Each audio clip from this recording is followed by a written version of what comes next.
आज से हम लोग इकोनॉमिक्स की अपनी क्लास शुरुआत कर रहे हैं और इस इकोनॉमिक्स की क्लासेस में हम लोग एनसीईआरटी प्लस एडवांस कवर करेंगे।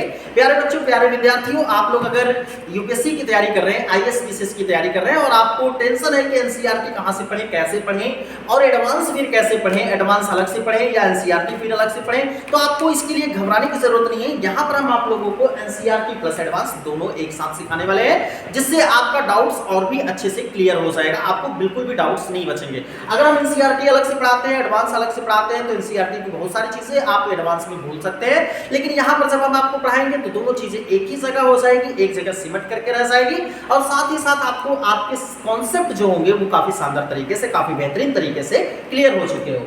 तो हम लोग यहाँ पर अर्थशास्त्र की क्लास शुरुआत कर रहे हैं। अगर इसकी फुल वीडियो चाहिए तो आप जाकर के डिस्क्रिप्शन बॉक्स में आप जाकर के हमारे यूट्यूब चैनल पर देख सकते हैं फुल वीडियोस को। हम लोग अर्थशास्त्र की बात करें तो अर्थशास्त्र क्या है, फर्स्ट ऑफ ऑल यही क्वेश्चन आता है कि अर्थशास्त्र क्या है। हम अर्थशास्त्र की बात करें तो अर्थशास्त्र वह सिद्धांत है या यह एक ऐसा सिद्धांत है जिसमें धन को केंद्र में रख करके मानव गतिविधियों का अध्ययन किया जाता है।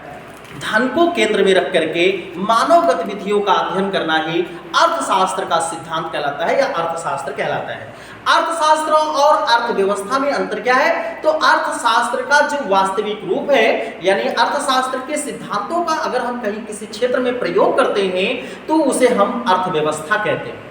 आपको बात समझ में आनी चाहिए, जो सिद्धांत हम कहीं पर प्रयोग करते हैं, लगाते हैं, उसे हम अर्थव्यवस्था कहते हैं। जैसे आप लोग सुने होंगे, समझे होंगे a+b का होल स्क्वायर, उस वो किताबों में मैथ की गणित में वो सूत्र दिया होता है, उसी सूत्र के आधार पर हम बहुत सारे सवालों को लगाते हैं। तो आपने उसका प्रयोग करना शुरू किया, a+b का होल स्क्वायर का आपने प्रयोग करना शुरू किया। ठीक इसी तरीके से अगर अर्थशास्त्र में कोई सिद्धांत दिया गया है उसका हम प्रयोग करना शुरू करते हैं तो वह अर्थव्यवस्था कहलाता है और जहां पर हम प्रयोग करते हैं उसका भी नाम उस अर्थव्यवस्था शब्द से पहले किया जाता है। जैसे अगर हम अपने घर पर उस सिद्धांत का प्रयोग करेंगे तो हम लिखेंगे हमारे घर की अर्थव्यवस्था, आपके घर पर करेंगे तो आपके घर की अर्थव्यवस्था, चीन में करेंगे तो चीन की अर्थव्यवस्था, क्योंकि अर्थव्यवस्था तो ही है क्योंकि वो प्रयोग है।